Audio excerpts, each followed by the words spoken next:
What's up, guys? Kyle here, and today we are making a video about John Cena. So, whether this video comes out before or after his last match, no matter what, I thought I should probably make a video like the one that I did about Hulk Hogan, but about John Cena. This idea came about a day or two ago, so let's get right into it. And before we do, this isn't going to be like the Hulk Hogan video because John Cena didn't die.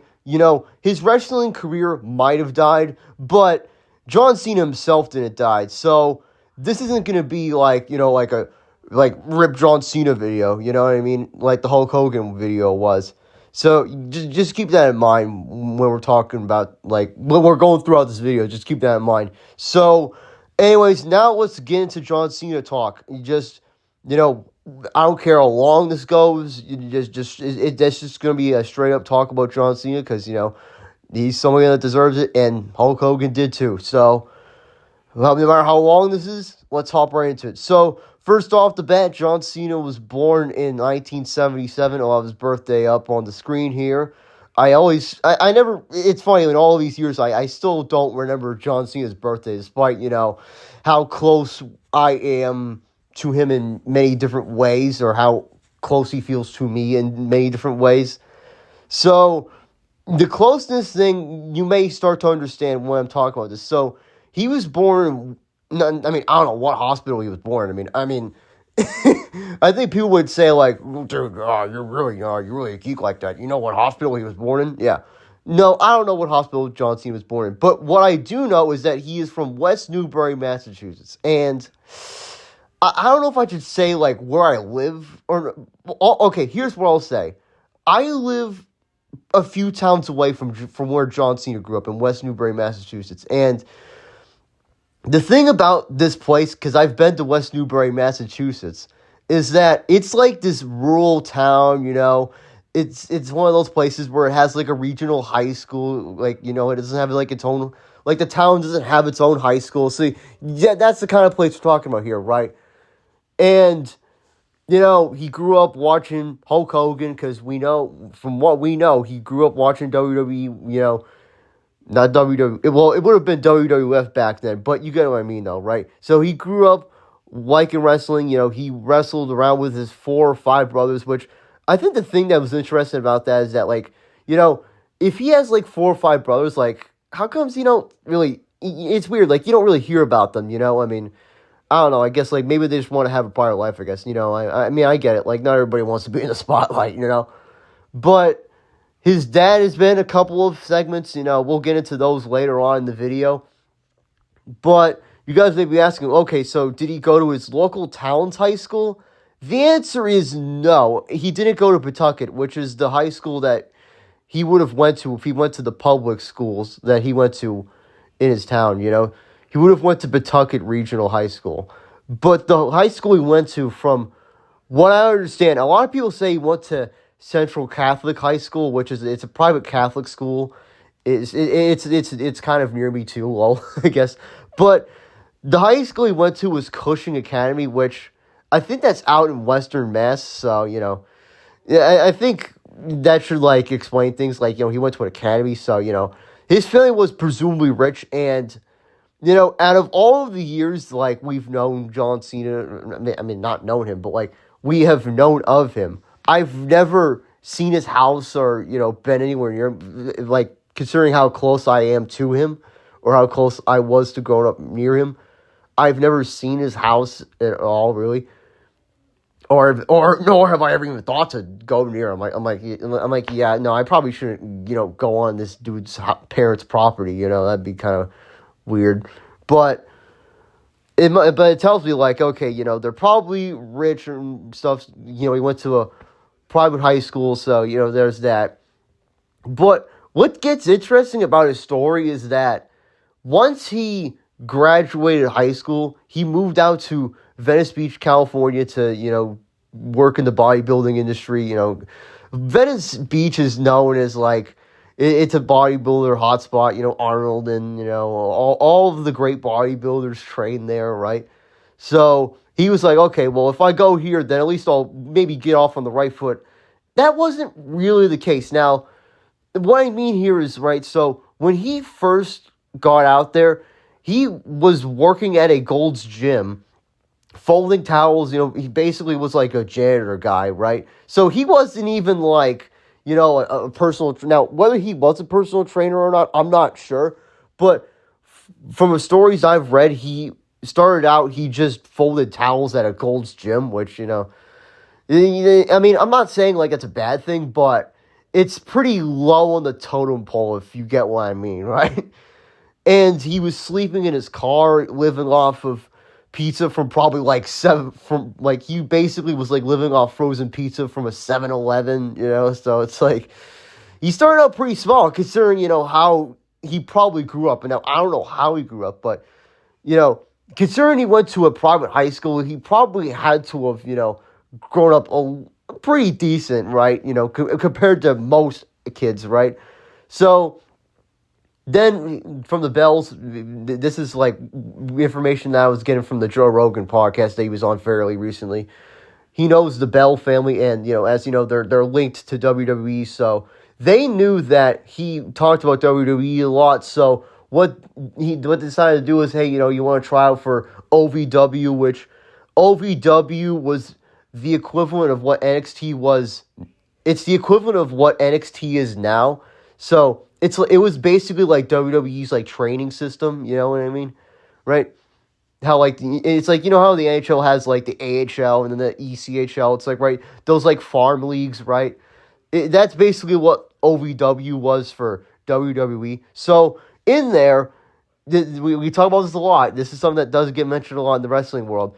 He trains alongside, in the wrestling class, Randy Orton, Batista, and Brock Lesnar. Two of which, I mean, maybe not two of which, but one of those guys is still wrestling today. No, I take that back. Two of those guys are still wrestling today, and that's Randy Orton and Brock Lesnar. The Batista guy, we also know as well, because he was Drax in Guardians of the Galaxy, but most importantly, he was a WWE superstar. So John Cena already has a lot of competition to get into the WWE as a whole, right? So he gets to the main roster in 2002 in the most poetic way you could possibly, join the main roster. Kurt Angle, on the June 14th, 2002 episode of SmackDown, Kurt Angle issues a open challenge to anyone in the back. Hey, you want to come out here and fight me? And what do you know? This kid from West Newbury, Massachusetts, named John Cena, accepts the call. And in his first run, I guess, like, from the time he was in OVW to his first run in WWE in 2002, he was known as the prototype. So what it was that he had a buzz cut. Oh, I mean, basically, right? But he had this long hair on the top. And if you watch some of John Cena's earliest matches, it's kind of weird just seeing him wrestle like this, because as we would come to know later on, he would wrestle with just a buzz cut, so seeing him with the long hair is just kind of weird, at least semi-long hair, right? And the gimmick that he had was he basically was half human, half man. So, like it kind of plays into like the prototype thing where it's like it's half there and it's half not, right? He accepts the challenge from Kurt Angle to wrestle him on an episode of SmackDown by saying, giving the reason, ruthless aggression, right? So that was what he said, and that most likely, we all know, started off and kicked off the ruthless aggression era, which was the era that was after the Attitude Era, right? So, John Cena actually wasn't that big of a hit early on, as we come to know. He was kind of just, he basically was kind of like in the role that Carmelo Hayes is right now, where he just, he gets a match on SmackDown here and there, or he's just in catering, right? So what happens is, they're on an overseas tour in 2002, and he finds out that he's probably going to be cut from the roster. We all kind of know the legendary story of how this happens, or how, we got to this point with John Cena. So he sees a few wrestlers. Now, in the Joe Rogan podcast episode, he didn't specify like who it was back in the bus that was, rapping, but from what we know, he just heard a few rappers. No, from what we know, he just heard a few wrestlers rapping in the back of the bus, and he decided to join in, right? Well, what happened was the other guys around him realized, wow, this guy actually can rap. And I say this because John Cena, growing up, he didn't really fit in with the culture, like, of, I mean, I guess, like, the jock culture, or, like, the preppy boy culture, He was somebody that was into, like, hip-hop and stuff like that. And in that way, I kind of do, like, associate with him. I kind of can relate to that because I was really into hip hop growing up too. So, we got that thing in common, right? And from being around the same area too. So things are going good for us so far, I think, right? Yeah, not that we're like gay lovers or anything, but you know what I mean. There's some form of relatability here already. His next character in WWE, this is where it gets good, folks. As they would say, right? So Stephanie McMahon hears John Cena rapping in the back of the bus, and then she was like, "Wow, how did you do that?" Right? She can't believe it. It's almost like when Triple H pulled out his I don't know if I should. No, I'm not including that in here. Stephanie McMahon was impressed with how John Cena could come up with bars like that, and she was like, "Hey, why don't you come up with a freestyle rap about me, right?" And of course, he did it, right? So then she was like, "Well, would you want to do that on TV?" And he was like, "Yeah, sure." And another thing about John Cena that we'll come to know was that when he introduced this rap gimmick, it wasn't immediately like this like massive success. However, it was something that got over naturally over time. So he switches up his gimmick. He starts wearing the jerseys, the chains, the jean shorts, or as we call them here in America, the jorts, right? He starts wearing all this stuff. And then we come to now where in 2003, he has his theme song now. It's Basic Dunganomics. Word life. This is Basic Dunganomics. Right?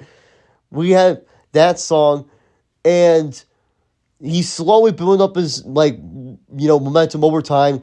And the thing about this dude is that he'll do anything. I don't know if he'll do anything, but he'll do anything he can to, try and get more in or try and, work harder. I mean, that's something that you should know probably about most of the people that are really good at what they do. It's like they do it as many times as they can, right? And John Cena was hosting the Saturday Night Velocity show in 2003, right?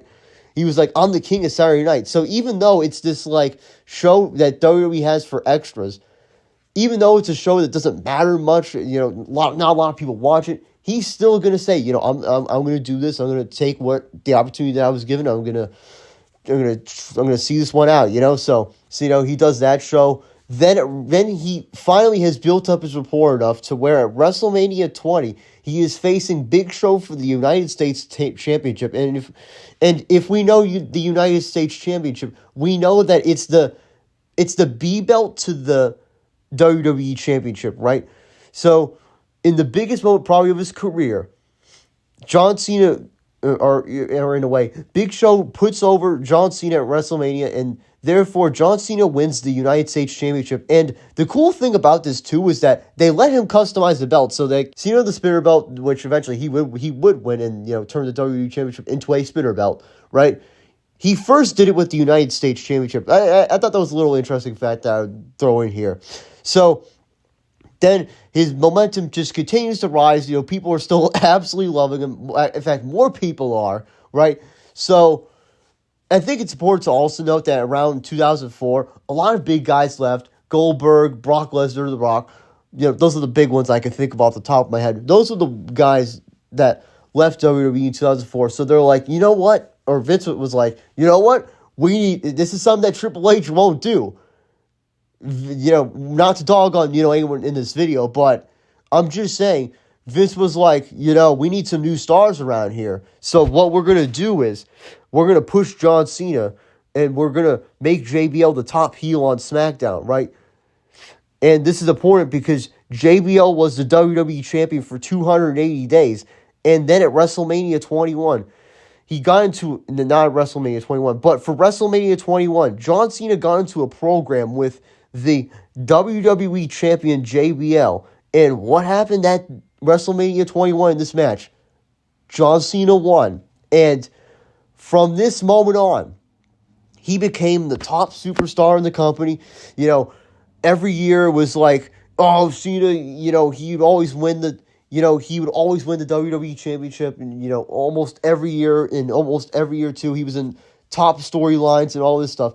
And that's the person that we have come to know today as John Cena. And this guy has been wrestling for 23 years at this point in WWE. We could include more years if we count his time in OVW. But now we're at the point now where this GOAT, there's just too much to say about his career. I mean, I think even me going through his early career it's going to take up a majority of this video probably, but I think it's important for who he is, So as we look at it now, I think you guys know the rest of the story too, right? So it's like, come on. I mean, it's like, what am I going to tell you? He faced The Rock at WrestleMania and one of the biggest main events of all time. But whether we count his last run, like whether his retirement tour was good or bad, or whether his final match was good or bad, I think we could all agree that this guy has had quite the WWE career. I mean, when you really think about it, because here's the thing with this,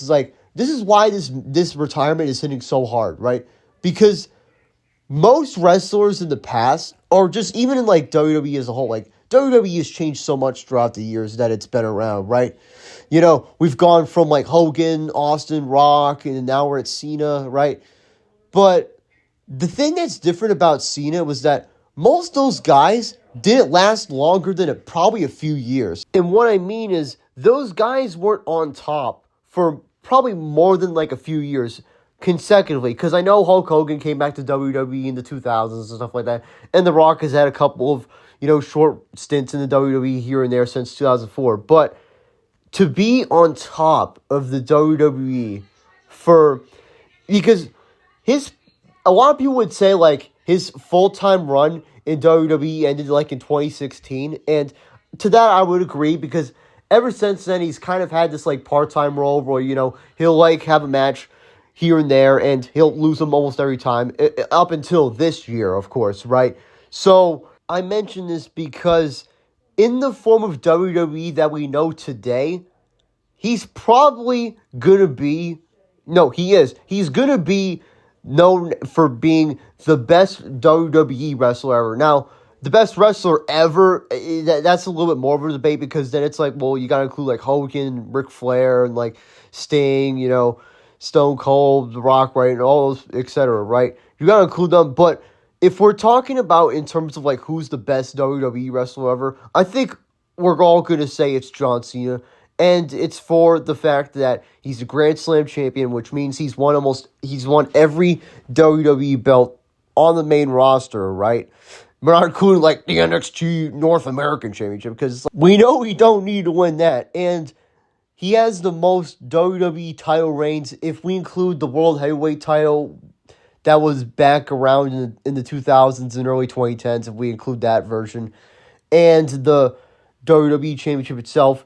He has a combined 17 championship reigns, which means he holds the record for the most WWE title reigns ever. So I think just off of that metric alone, most people would say he's the GOAT. But then on top of that, you got the countless great promos. I mean, him as a promo worker himself is definitely one of the best ever. The physique that he was in, the charity, I don't know exactly. I don't know if he still has the world record, because I know for a little bit there he had the record for most Make-A-Wishes, which, that speaks in and of itself. That's obviously something that's really good. You want it under your belt. And I think it honestly was one of the reasons why he didn't turn heel for a while, because it's you got this superhero-like character like John Cena. You can't really turn him heel, when he was in his heyday, right? I get why now that they didn't do it then, and why they decided to do it in this retirement tour, right?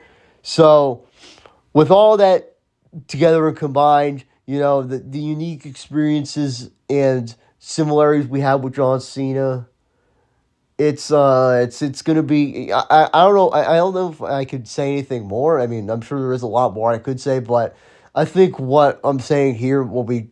I don't know if it will ever be good enough, but whether people are going to watch after he leaves too, that's another question for another day.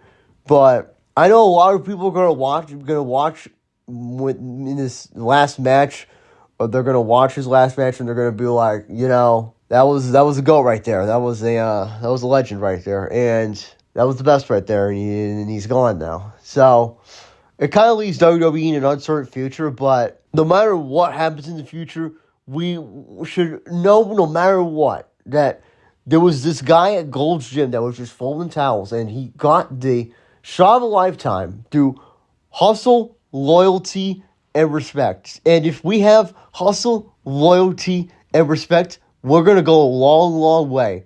And with that being said, guys, thank you for watching this John Cena review of mine. And remember, guys, if you want some, come get some.